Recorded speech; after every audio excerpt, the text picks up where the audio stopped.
అనుదినము దేవుని కృపావర్త కొరకు ఎదురు చూస్తున్న ఆత్మీయులారా, నేటి వాగ్దానము యెషయా 43:25 వచనంలో, నీ అతిక్రమమును నేను తుడిచివేయుచున్నాను, నీ పాపమును నేను ఇక జ్ఞాపకం చేసుకున్నాను అన్నాడు.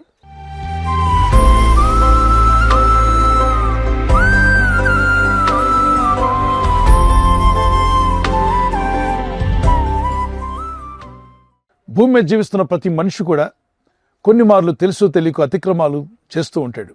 తెలియక చేసిన విషయాలు వేరు, తెలిసి చేసిన అతిక్రమాలు తుడిచివేయబడకపోతే నరకాగ్నిగుండం తప్పదు, పాతాళ అగ్నిగుండానికి వెళ్ళక తప్పదు. మరి ఈ లోకంలో ఎవరు తప్పించుకోగలరు? అందుకే దేవుడు ఒక మార్గాన్ని ఏర్పాటు చేశాడు. ప్రతి మనిషి యొక్క అతిక్రమాలు తుడిచివేయబడాలి, అతని పాపాలు క్షమించబడాలి. అప్పుడే అతని ఆత్మకు మోక్షం కలుగుతుంది. పాపక్షమాపణ లేకుండా ఏ నరుడు కూడా పరమాత్మ యొద్దకు వెళ్ళలేడు, పరిశుద్ధ రాజ్యంలో ప్రవేశించలేడు. వారి ఆత్మ యుగయుగాలు కాలుతున్న పాతాళానికి వెళ్ళిపోతుందని రాయబడింది. అట్టి స్థితిలో నుండి మనుషులైన మనల్ని విడిపించి రక్షించడానికి యేసుక్రీస్తు ప్రభువారు తన ప్రాణాన్ని పెట్టి మరణించి తిరిగి లేచి ఈ శుభవార్త ప్రతి ఒక్కరికి అందజేయమన్నాడు. ఏమని? ఏ వ్యక్తి కూడా తన అతిక్రమాల్లో తన పాపాల్లో మరణించకూడదు. వారు పాపము నుండి శాపం నుండి విడుదల పొందిన వారే రక్షణ పొందుకొని ఎప్పుడు ఎక్కడ కన్ను మూసినా వారి ఆత్మలకు కూడా మోక్షరాజ్యం కలగాలి, నిత్యజీవం పొందుకోవాలి. ఈ ఉద్దేశంతోనే యేసుక్రీస్తు ప్రభువారు సర్వమానవాళి నిమిత్తమై శిలువలో రక్తము చిందించి మరణమును జయించి సమాధిని జయించి పాతాళము నరకమును జయించి ఆయన సజీవుడిగా 3వ దినం మృత్యుంజయుడి తిరిగి లేచాడు.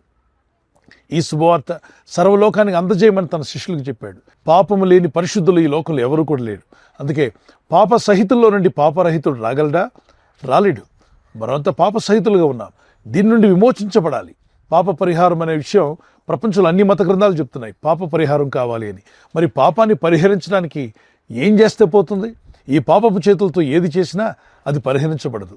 అందుకే పరిశుద్ధుడైన దేవుడే ప్రతి మనిషిలో ఉన్న పాపమును పరిహరించడానికి ఆయన పరిశుద్ధ చేతులతో ఆయన సమస్తాన్ని చేశాడు సిలువలో.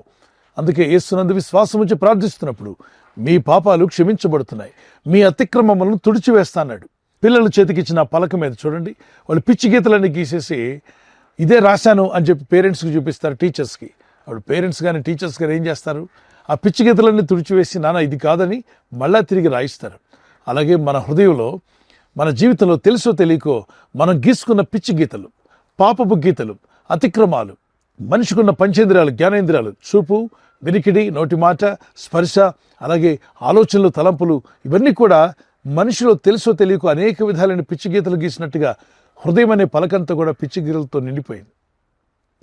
తలంపులన్నీ కూడా పిచ్చి తలంపులతో నిండిపోయాయి. మరి ఆ అపరాధములు, అతిక్రమాలు క్షమించబడకుండా కన్ను మూస్తే పరమాత్మ ఎదుగుకి వెళ్ళలేం, ఆ పరలోక రాజ్యానికి చేరలేం.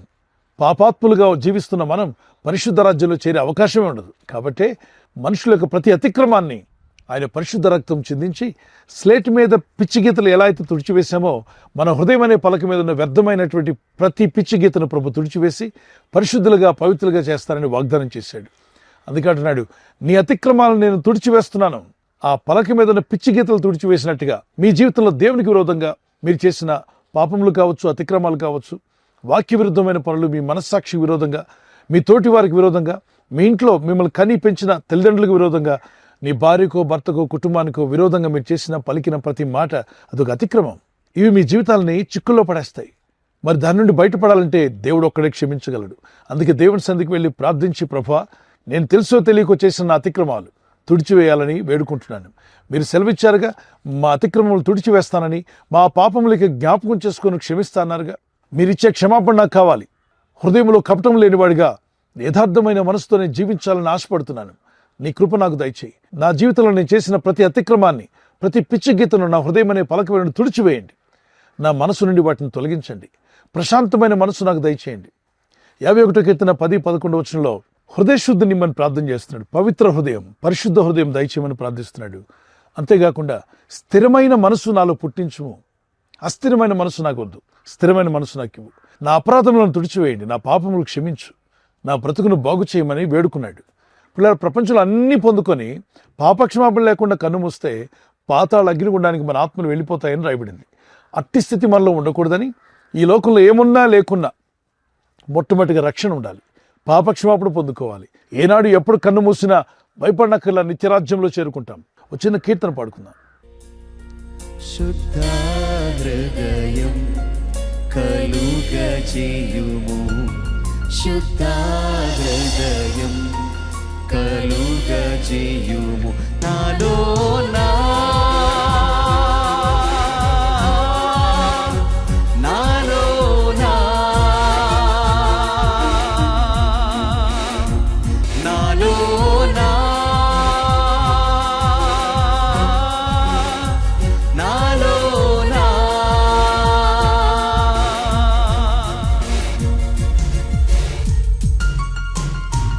నీ వాత్సల్యం నీ బాహుళ్యం నీ కృప కనికరము చూపించుము నీ వాత్సల్యం నీ బాహుళ్యం నీ కృప కనికరము చూపించుము పాపము చేశాను దోషినయున్నాను పాపము చేశాను దోషినయున్నాను తెలిసి ఉన్నది నా అతిక్రమమే తెలిసి ఉన్నది నా పాపములే తెలిసి ఉన్నది నా అతిక్రమమే తెలిసి ఉన్నది నా పాపములే నీ సన్నిధిలో నా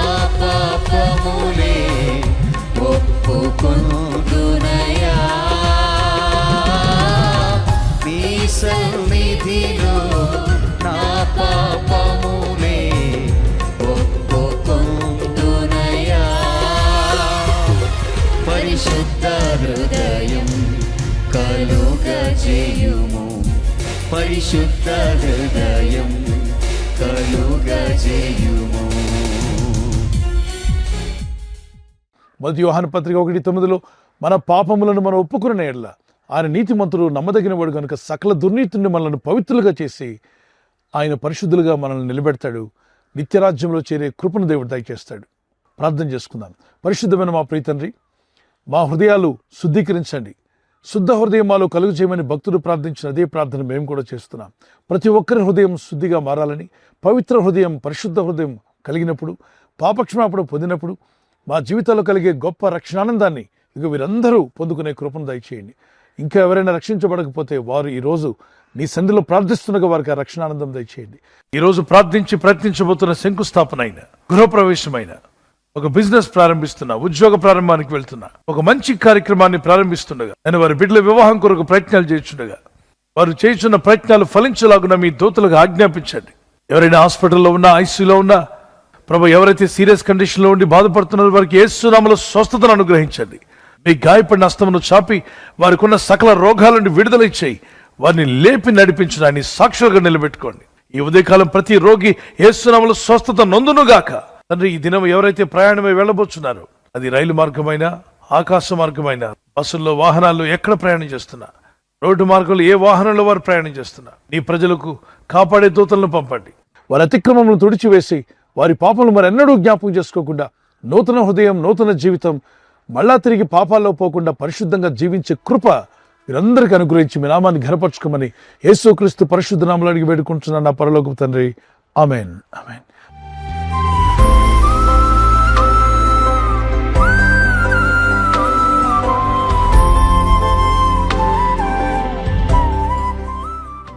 బర్త్డే జరుపుకున్న వారికి happy birthday to you, many more returns of the day.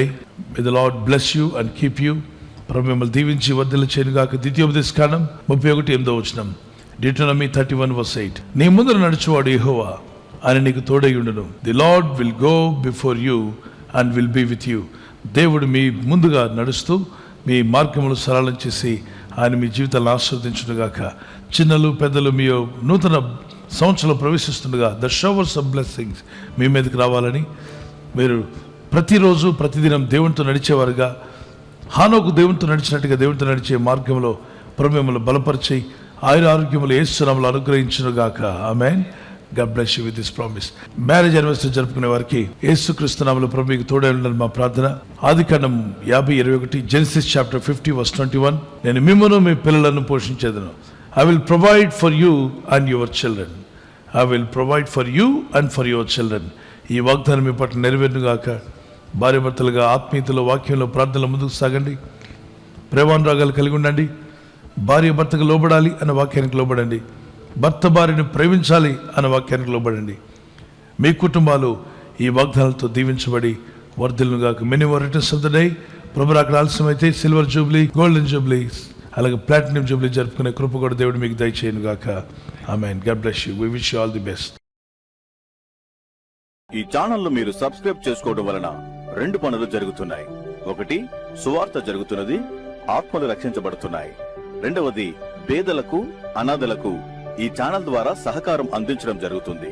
మనం సబ్స్క్రైబ్ చేసుకోవడం వలన అందరికీ సహాయం చేసిన వారమవుతున్నాం. ఖచ్చితంగా ఈ యూట్యూబ్ ఛానల్ ను సబ్స్క్రైబ్ చేసుకొని బెల్ బటన్ ను క్లిక్ చేయండి. మీకు వెంటనే మెసేజెస్ పంపబడతాయి.